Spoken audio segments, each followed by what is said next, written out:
So, Matt Hardy. He's a little bit buggered. The latest news on him is that he'll be off WWE television for an indefinite amount of time, as he's currently dealing with several injuries, including his lower back and his pelvis apparently fusing together. Ugh. There's a chance he may never actually return to the ring. Now, as a fan, that's disappointing, but it's also kind of relieving, particularly if he's in a lot of pain. But things started going wrong for Matt long before the injuries became a major problem. Unfortunately, his Woken character just hasn't taken off in the same level as the Broken Universe did in TNA, and it's mostly on the company. So with that being said, I'm Andy for WhatCulture Wrestling, and this is Broken Matt Hardy in WWE, What Went Wrong?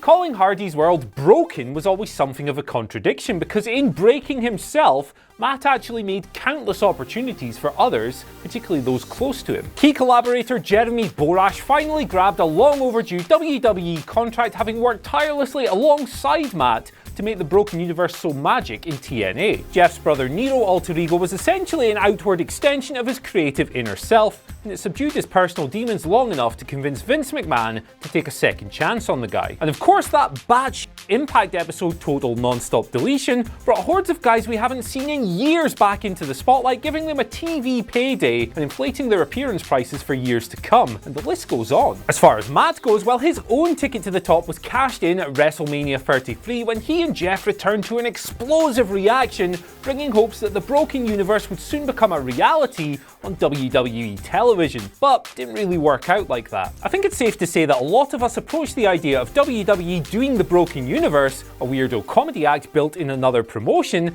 under Vince McMahon's watch with pessimism. That was earned because, unfortunately, we've been watching the chairman tear down our favourite acts for years. When the Hardys returned, the mega pop they received probably served as a reminder for Vince of his own perceived sports entertainment genius, and at that moment, he probably threw out all notions of ever trying this wacky broken bullshit for real on a national level. So the Hardys were thrown back into the mix as a nostalgia act, with Matt showing only traces of his broken brilliance. This went on for a while, and they were actually tag team champions, having won the belts on their first night back, but then they lost the gold, and then Jeff got injured, and that's when things got really shitty. Matt became a floater without Jeff. That is to say, he was nothing more than a turd spiraling around the toilet that was Raw at the time. Lost among a sea of mid-carders, he had quietly fostered the delete chance that shot him back to the top of the wrestling zeitgeist back in 2016, and slowly but surely it looked finally as though Woken Matt was becoming a reality. For a while, as the Woken character came to life, it looked like everything was returning to exactly where it needed to be. Hardy's eyes were widening, his mannerisms were becoming more over the top, and everyone was excited. He was showing lots of potential. Ordinarily, critical viewers were laughing as loud as Matt was in the gimmick.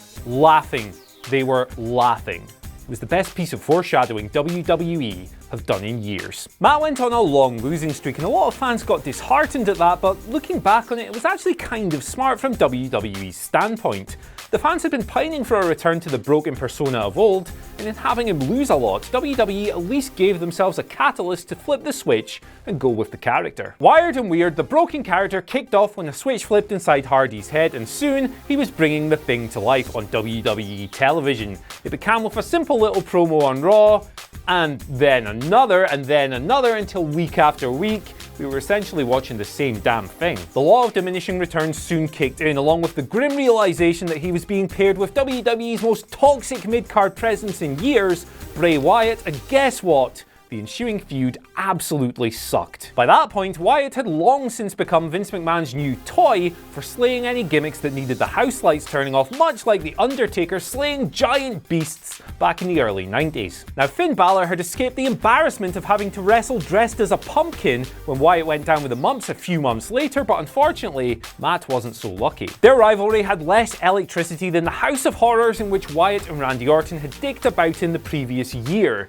It was really quite horrible, terrible and frankly, the gross misuse of two pretty talented guys. As for the ultimate deletion, well, it was pretty damn good. But unfortunately, clearly something that Vince McMahon considered himself too old for before it even made air. It was a supposed collaboration between Matt and WWE's own writers, but from the moment Michael Cole buried it in the immediate aftermath, you knew that the man in his earpiece saw no long-term future for such shenanigans. On the plus side, it did kill heel Bray Wyatt once and for all, as he was thrown into the lake of reincarnation at the bout's conclusion, but in true WWE fashion, he never actually re-emerged from it. That in itself was in keeping with the way WWE had not only nuked Wyatt's own character over the years, but the Woken gimmick itself, and there was no coming back from the damage done. But all that being said, fast forward to WrestleMania 34, Wyatt's re-emergence on the pre-show as a new ally of Woken Matt Hardy offered his first real glimmer of hopes in years, and the fact that they eventually became Raw Tag Team Champions together at least suggested that maybe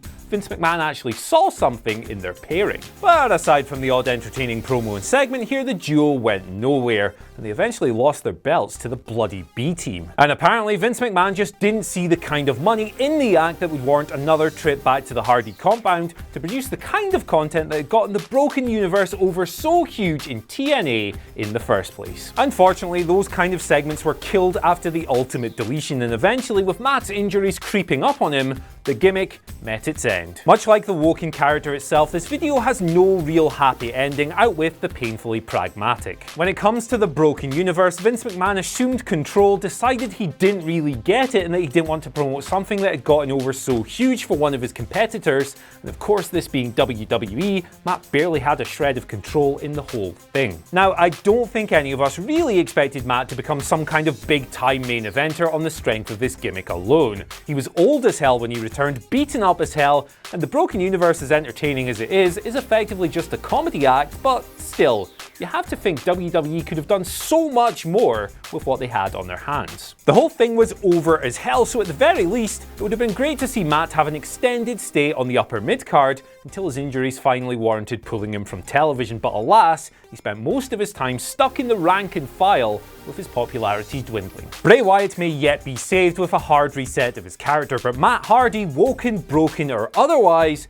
may be done for good. Anyway guys, that's my take on why Woken Matt Hardy failed to take off in WWE, but I'm interested in yours, so be sure to let us know what you think down in the comment section below. And once you've done that, why not head over to WhatCulture.com/WWE and check out some great articles, including the one that this very piece is based on, written by my colleague, the great man Michael Hamflett. You'll have a great time. I've been Andy, and I'll see you later.